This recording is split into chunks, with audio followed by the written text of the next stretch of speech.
आपको बचाने के लिए, आपके परिवार को बचाने के लिए आज रात 12 बजे से घरों से बाहर निकलने पर। तो आप सभी का एक बार फिर स्वागत है। देश और दुनिया की तमाम बड़ी खबरों को इस वीडियो में जानेंगे, लेकिन इससे पहले अगर आप चाहते हैं कि ये खबरें आपके पास सबसे पहले पहुंचे तो लाल बटन को दबाकर चैनल को सब्सक्राइब करिए।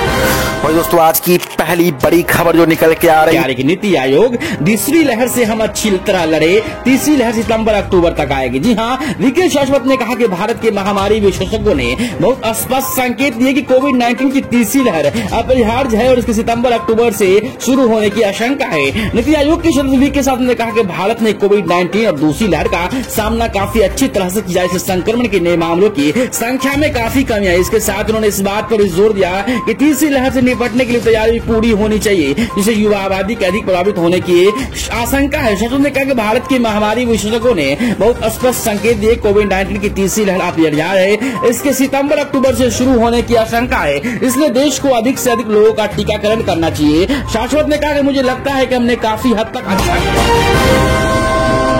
दोस्तों, बड़ी खबर निकल के आ रही है कि राकेश टिकैत और उनके बेटे पर किसान की जमीन हड़पने का लगा आरोप। पीड़ित ने सीएम योगी से लगाई गुहार।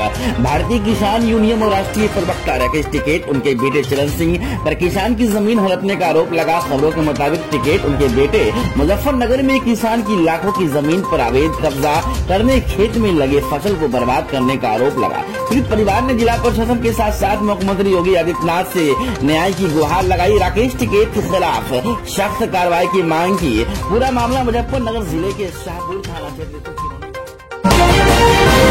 दोस्तों, की बड़ी खबर मौसम विभाग से आई बड़ी खबर। देश के कुछ राज्यों में अगले 24 घंटे में हो सकती है भारी बारिश। यहाँ भारत मौसम विज्ञान विभाग IMD के अनुसार दक्षिण पश्चिम मानसून दक्षिण भारत के शेष हिस्सों में आगे बढ़ गया।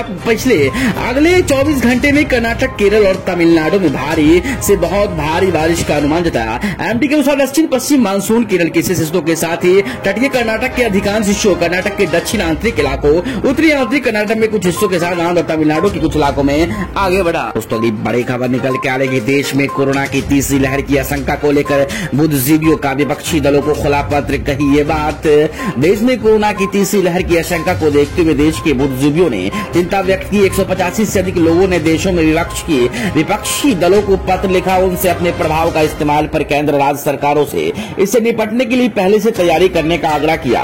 देश में कोरोना की दूसरी लहर की रफ्तार कम होती दिखाई दे रही, लेकिन महामारी की तीसरी लहर को लेकर आशंकाएं जताई गई। इतिहासकार रोमिला थापर, इरफान हबीब और शास्त्री, कौशिक बसु समेत 185 से ज्यादा बुद्धिजीवियों ने विपक्षी पार्टियों को खुला पत्र लिखा। इस पत्र में विपक्षी पार्टियों से अपील की कि वो अपने प्रभाव का इस्तेमाल ये सुनिश्चित करने में मदद करे कि केंद्र सरकार और राज्य सरकार महामारी की तीसरी लहर से निपटने के लिए पहले से तैयारी है। कि पीएम मोदी ने CSIR की सोसाइटी के साथ बैठक, कहा हर क्षेत्र में आत्मनिर्भर और सशक्त बनाना चाहता हूँ भारत को। जी हाँ, देश में कोरोना के कम हो रहे मामलों के बीच आज प्रधानमंत्री नरेंद्र मोदी वैज्ञानिक मौद्रिक अनुसंधान परिषद सोसाइटी की एक बैठक की अध्यक्षता की। पीएम मोदी वीडियो कॉन्फ्रेंसिंग के जरिए इस कार्यक्रम में शामिल हुए। इस बैठक में केंद्रीय स्वास्थ्य मंत्री डॉक्टर हर्षवर्धन भी शामिल हुए। इसमें प्रतिष्ठित वैज्ञानिक, उद्योगपति, वरिष्ठ अधिकारी भी शामिल हुए। इस दौरान अपने संबोधन में पीएम मोदी ने कहा कि आज भारत एग्रीकल्चर, एस्ट्रोनॉमी तक वैक्सीन से वर्चुअल रियलिटी तक, बायोटेक्नोलॉजी से लेकर बैटरी टेक्नोलॉजी तक हर दिशा में आत्मनिर्भर बनाना चाहता हूँ। दोस्तों, की बड़ी खबर, कोरोना यूके में 12 से 15 साल के बच्चों को लगेगा फाइजर का टीका, मंजूरी मिली।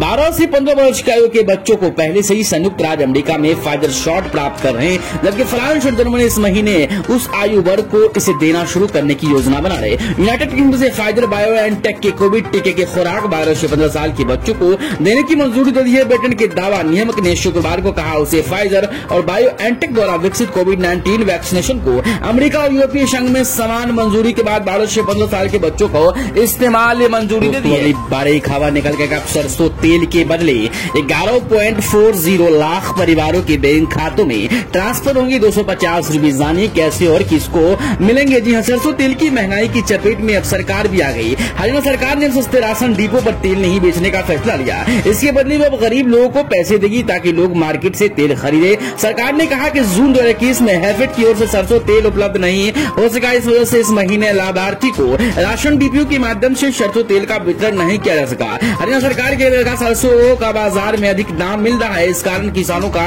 सरसों को बाजार में नहीं लगभग 6500 से 7000 प्रति क्विंटल के हिसाब से बेच दिया। दोस्तों, अगली बड़ी खबर निकल के आ रही है, यूपी चुनाव से पहले बदल सकते हैं योगी सरकार के चेहरे, नरेंद्र मोदी के सहयोगी को मिल सकता है बड़ा जगह।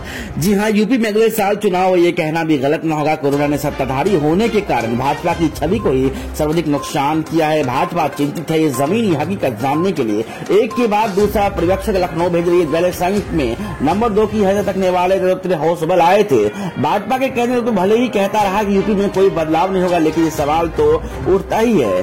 फिर राष्ट्रीय महासचिव BL संतोष और राष्ट्रीय उपाध्यक्ष राधा मोहन सिंह एक साथ आ पहुंचे और दो नहीं पूरे तीन मंत्रियों और अधिकारियों और संतोष से मुलाकात करते हुए सियासी पंडित कैसा लगा रहे संतोष और राधा मोहन जब अपनी रिपोर्ट पार्टी अध्यक्ष JP नड्डा को सौंपेंगे तो यूपी में कुछ बड़े बदलाव की घोषणा होगी। बड़ी खबर, माइलेज की कोविड सेल्फ किट की डिलीवरी शुरू। घर बैठे 15 मिनट में आप कर सकेंगे कोरोना टेस्ट। जी हाँ, covid test kit covid self अब मेडिकल स्टोर पर उपलब्ध हो गई। गुरुवार को माइलोम ने बताया कि किट को बाजार में उपलब्ध करा दिया गया। ये अगले 2-3 दिनों में देश की दवा दुकानों पर मिलने लगेगा। साथ ही जिन लोगों ने किट ऑनलाइन ऑर्डर किया उनको भी जल्द ही मिल जाएगी। ऑर्डर के लिए शॉपिंग शुरू हो गई है।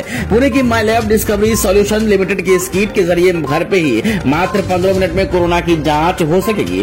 ISMR ने वित्तीय महीने पुणे की कंपनी माइलैब को कोविड-19 जांच के लिए self use rapid home test kit के लिए मंजूरी दे दी। इससे जांच की रिपोर्ट सिर्फ 15 मिनट में मिल जाएगी। दोस्तों, अगली बड़ी खबर, महंगाई से मिलेगी राहत। खाद्य तेल के बढ़ते दाम से जनता परेशान, मोदी सरकार जल्द कर सकती है बड़ा ऐलान। कोरोना के चलते बंदी की वजह से कई लोगों को रोजगार से हाथ धोना पड़ा। काम बंद होने से वो अपने गाँव की ओर लौट गई। वहीं लॉकडाउन के बीच बढ़ती महंगाई लोगों की कमर तोड़ रही। दैनिक क्रिया में प्रयोग किए जाने से लेकर खाद्य तेल तक काफी महंगे हो गए। तेल की बढ़ी कीमतों ने भोजन का जायका बिगाड़ दिया। इससे गृहिणियों परेशान है। लोगों को घर का खर्च भी चलाना मुश्किल हो रहा है। लेकिन अब केंद्र सरकार जल्द ही कीमत में कटौती के लिए एक बड़ा कदम उठा सकती है। जनता को राहत देने की सरकार टैक्स घटाने की तैयारी कर रही है। खाद्य तेलों में आयात करके घटाने का प्रस्ताव विचाराधीन है। बड़ी खबर निकल के आ रही है, 7 जून को दिल्ली में खत्म होगा लॉकडाउन या फिर शुरू होगी अनलॉक 2। 1-2 दिन में होगा ऐलान। जी हाँ, राजधानी दिल्ली में 19 अप्रैल से जारी लॉकडाउन क्या 7 जून को खत्म हो जाएगा या फिर अनलॉक 2 के तहत दूसरे चरण में बाजार, दुकानें और मेट्रो ट्रेनें का संचालन किया जाएगा। इसको लेकर आम जनता में चर्चा जोरों पर है। इस बीच माना जा रहा है कि 1-2 दिन में CM अरविंद केजरीवाल उपराज्यपाल अनिल बैजल के साथ बैठक पर निर्णय लेंगे और अनलॉक 2 के तहत सोमवार में क्या खुलेगा और क्या बंद रहेगा, किन चीजों पर प्रतिबंध 7 जून के बाद भी जारी रहेगा। अगली बड़ी खबर निकल के आ रही है कि 8000 रुपये सस्ता हुआ सोना चांदी के दाम भी गिरे। फटाफट चेक करें 10 ग्राम गोल्ड का लेटेस्ट रेट। जी हाँ, सोना और चांदी की खरीदारी करने वालों के लिए अच्छी खबर। आज सोना चांदी की कीमतें घटी। शुक्रवार को देश भर के सराफा बाजार में सोने और चांदी के दामों में गिरावट आई। वैश्विक बाजारों में कमजोरी के रुख के बीच राष्ट्रीय राजधानी दिल्ली के सराफा बाजार में शुक्रवार को सोना 388 रुपये गिरकर 47,917 रुपये प्रति 10 ग्राम पर आ गया। HDFC सिक्योरिटीज के मुताबिक दिल्ली पिछले कारोबारी सत्र में सोना 48,305 रुपये प्रति 10 ग्राम पर बंद हुआ था। वही चांदी भी 922 रुपये गिरावट के साथ 69,369 रुपये प्रति किलोग्राम पर आ गई।